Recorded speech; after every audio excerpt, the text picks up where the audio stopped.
ETF index mutual funds నేర్చుకుని stock మార్కెట్లో రాణించాలనుకుంటున్నారా? వెంటనే ఈ నెంబర్కి కాల్ చేయండి. Hi viewers, India's largest digital media network Suman టీవీకి స్వాగతం. ప్రస్తుతం మనతో ఉన్నారు motivational speaker and language trainer Vijaya Bangaru అమ్మ. సో మనకి మూఢనమ్మకాల వల్ల చాలా మంది జీవితాలు నాశనం చేసుకోవడం, డబ్బులు పోగొట్టుకోవడం. ఇక ఇప్పుడు చూస్తే చిన్న పిల్లలు లేరు, పెద్దవాళ్ళని లేదు, ఇంట్లో వాళ్ళని లేదు, బయట వాళ్ళని లేదు. ఈ మూఢనమ్మకాలతో పిల్లల్ని, పెద్దవాళ్ళని అందరినీ చంపడాలు ఎక్కువైపోతూ ఉన్నాయి. సో దాని గురించి ఒక్కసారి అమ్మతో మాట్లాడతాం. అమ్మ నమస్తే. నమస్కారాలు. నేను అన్నట్టమ్మా, మూఢనమ్మకం అనేది ఎంత గుడ్డిగా నమ్మి జీవితాలను నాశనం చేసుకోవడం కాక, అన్యం పుణ్యం ఎరుగని పసిబిడ్డలని, అప్పుడే భూమి మీదకి వచ్చిన పిల్లలని కూడా తల్లి ఒడిలో ఉండంగానే ఈ మూఢనమ్మకాల వల్ల చంపేస్తున్నారు. బయట వాళ్ళే అనుకుంటే ఇప్పుడు ఇంట్లో వాళ్ళు కూడా ఇలాగే తయారయ్యారు. అంటే స్వార్థం అన్నమాట. వీళ్ళను మనం ఏదన్నా చేస్తే మనకు బాగా జరుగుతుందని. సో ఈ మూఢనమ్మకాలు నిజంగానండి. అంటే చదువుకున్న వాళ్ళు, సరే చదువు రాని వాళ్ళు ఎక్కడో చిన్న పల్లెల్లో పుట్టి పెరిగారు, వాళ్ళకి లోక జ్ఞానం లేదు కాబట్టి ఏది చెప్పినా నమ్మి ఇలా చేశారు అంటే ఓకే, ఒక పాయింట్.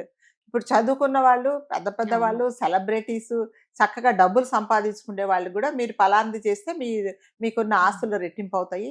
తర్వాత మీరు అదేంటి ఇప్పుడు చనిపోతే డైరెక్ట్గా పైకి వెళ్ళిపోతారు, మీరు అది స్వర్గానికి వెళ్తారు. ఇలాంటి మూఢనమ్మకాలు నమ్ముకొని ఇంట్లో సొంత పిల్లలను కూడా ఇలా చేసే వాళ్ళు చాలా మంది. అంటే ఈ మధ్య కాలంలో మరీ ఎక్కువైపోయినాయి ఈ మూఢనమ్మకాలు. సో భగవంతుడు భక్తి ఉండాలి, కానీ మూఢనమ్మకాలు ఉంటే ఇలాంటి అరాచకాలే జరుగుతాయి. సో మరి రీసెంట్ గా రాజస్థాన్ లో ఒక ఇంట్లోనండి, ఒక ఫ్యామిలీలో 4 అమ్మాయిలలో వాళ్ళకి మొత్తం ఒక పెద్ద అమ్మాయికి పెళ్ళైపోయింది.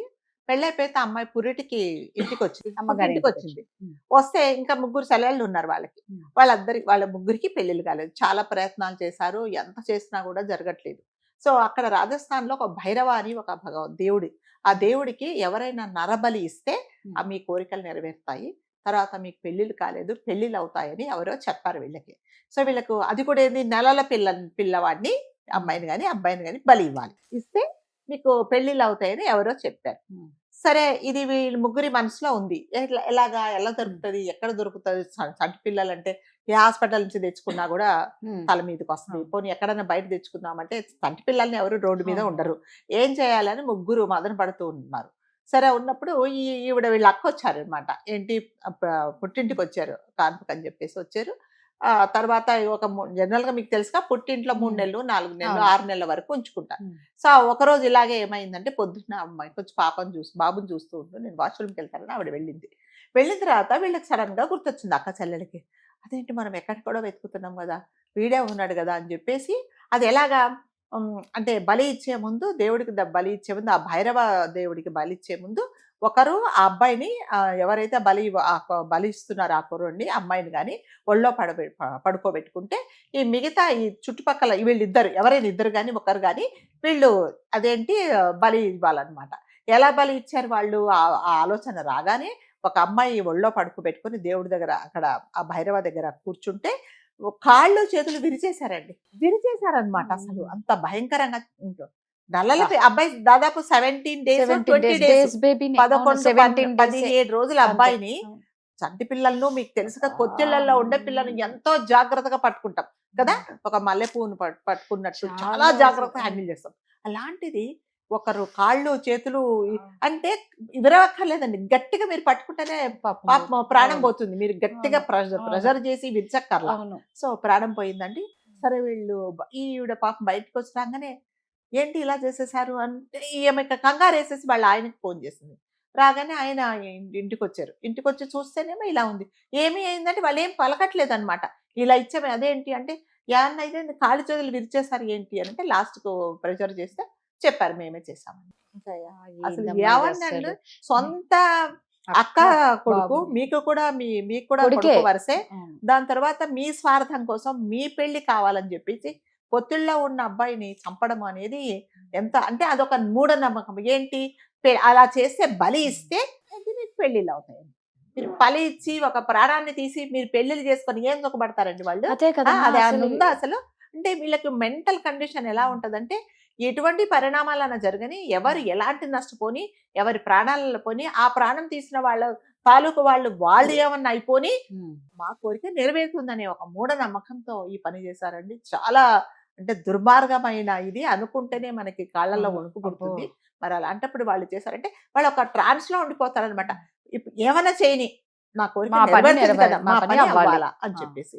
సో ఇట్లాగే మీరు కొన్ని సంవత్సరాల కిందట 2-3 ఏళ్ల కిందట మదనపల్లిలో ఒక ప్రొఫెసరు ఒక కాలేజీ నడిపించే అతను ఎవరో చెప్పారంటే మీరు అదేంటి మీ పిల్లల్ని చంపేసి బలి ఇస్తే ఏమిటి మీరు అదేంటి స్వర్గానికి వెళ్తారు, అలా కాదు ఏంటి మళ్ళీ వాళ్ళు బతికొస్తారని చెప్తే ఇద్దరు పిల్లల్ని చంపేశారండి వాళ్ళు. అసలు ఎట్లా ఒక్కసారి చనిపోయిన మనిషి ఎలా బతికొస్తారని అందుకే మూఢనమ్మకం అంటున్నారు అనమాట.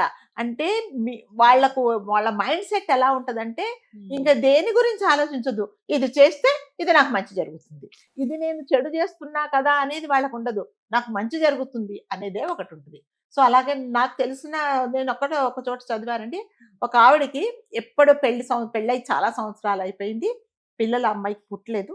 సరే గుళ్ళు వ్రతాలు నోములు తర్వాత మెడికల్గా కూడా అంతా చేసిన తర్వాత అమ్మాయి కన్సీవ్ అయింది.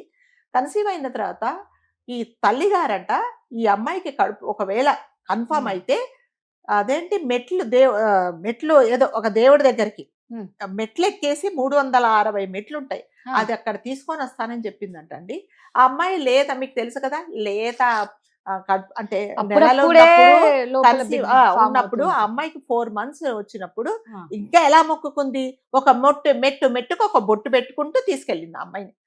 వెళ్ళిపోయింది, పైకి వెళ్ళేటప్పటికి అయిపోయింది. ఇంకేమండి అదే కదా మరి దేనికోసం మీరు ముక్కు చెల్లించుకుంటున్నారో అదే చెప్పండి కదా. అదే అట్లాంటివన్నీ చేసి మూఢనమ్మకాల వల్ల వాళ్ళు నష్టపోవట్లేదు, ఒక రకంగా పక్కన వాళ్ళని కూడా బలి ఇచ్చేసి చాలా మటుకండి చిన్నపిల్లలను బలి ఇవ్వడము. దాని తర్వాత ఇది వరకు మనం ఏం చేస్తుంటే దేవుడి మొక్కులు అంటే ఏదో కొన్ని జంతువులను బలించడమే మనం విన్నాం. ఇప్పుడు మనుషులను కూడా బలిస్తున్నారు, ఎక్కడో పలానా చోట నిధులు ఉన్నాయి, ఒక మనిషిని చంపేస్తే బలి ఇస్తే మనకు నిధులు వస్తాయి. కానీ ఒక మనిషిని చంపడం, మనం హత్య చేయడం అనేది మహాపాపము. అంటే నిజంగా ఒకవేళ 1% మీకు జరిగినా మీ లైఫ్ లో మీరు ఏం సుఖపడతారండి? ఒక ప్రాణాన్ని తీసిన తర్వాత మీరు సుఖపడేది అది సుఖమేనా చెప్పండి? అంటే కాబట్టి నమ్మకాలు ఉండొచ్చు, భక్తి ఉండొచ్చు, కానీ మూఢనమ్మకాలు ఉంటే ఇలాంటివే జరుగుతాయండి. దయచేసి ఇలా ఎవరు చెప్పినా కూడా నమ్మకండి, అలాంటిది ఏమీ లేదు. మనుషులను బలి ఇచ్చేది అయితే ఏమీ లేదండి. దయచేసి అలా మీరు నమ్మితే అంటే మీ వల్ల చాలా మంది మనశ్శాంతిగా ఉంటారు, బతుకుతారు వల్ల ప్రాణాలు నిలబడతాయి. అంతే కదా. ఇప్పుడు మీరు చంటి పిల్లల్ని అలా చంపేస్తే ఇంకా అంటే మన ఇంట్లో వాళ్ళని కూడా మనం ఇప్పుడు ఇది చూసిన తర్వాత ఎవరి చేతిలో మైండ్ లో ఎలాంటి ఆలోచనలు వస్తున్నాయో ఏంటో, ఈవిడికి పలానా సమస్య ఉంది బాబా, ఇలాంటిది ఎవరైనా చెప్తే ఇలా చేసిందేమో అని మనం ఎవరికి అప్పగించరు. కాబట్టి దయచేసి ఇలాంటి చేసే ముందు ఒకసారి ఆలోచించుకోండి, ఇది ఏ మాత్రం కరెక్ట్ కాదు. నమ్మకం ఉండొచ్చు. ఇప్పుడు చూడండి, ఆవిడే ప్రెగ్నెంట్, ఏదో భగవంతుడి దయ వల్ల అయింది అంటే దేవుడు పోనీ మీ పూజల వల్లే అయింది. ఎప్పుడు తీసుకెళ్ళాలి, ఎప్పుడు ఆ అమ్మాయిని తీసుకెళ్ళాలి? ఒక్కొక్క మెట్టుకు నువ్వు బొట్టు పెడితే ఆమె వంగి లేచి పైకి వెళ్ళే లాస్ట్కి వెళ్ళేటప్పటికి అయిపోయింది, అమర్షన్ అయిపోతుంది కదా, నీకు బయట కామన్ కదా. అంటే తల్లికి ఆ మాత్రం తెలియదా? అంటే ఈ లేత నెలల్లో ఒక గర్భవతిని ఎలా చూసుకోవాలి, ఎంత జాగ్రత్తగా చూసుకోవాలి అనేది లేకుండా ఒక మూఢనమ్మకంతో ఇలాంటి పని ఇంకా మళ్ళీ అవుతుందా? ఇంకేమవుతుంది? ఎంత కష్టం. 13 సంవత్సరాల తర్వాత అమ్మాయి 13 సంవత్సరాల తర్వాత నువ్వు 4వ నెల పడగానే లేదు దేవుడు దండు మొక్క పెట్టుకున్నా నేను, ఎంతమంది ఎవరు చెప్పినా వినకుండా అలా చేసింది. ఇప్పుడు లబోదిబం అంటే వస్తుందా? అయ్యో నేను చేశానంటే అంటే చెయ్యి అంటే వీళ్ళు ఏంటనంటే చెప్పినా కూడా వినరండి, అంటే నష్టపోతే అప్పుడు ఏడుస్తారు అనమాట. కాబట్టి దయచేసి నమ్మకాలు ఉంచుకోవచ్చు, భగవంతుడిని పూజించవచ్చు.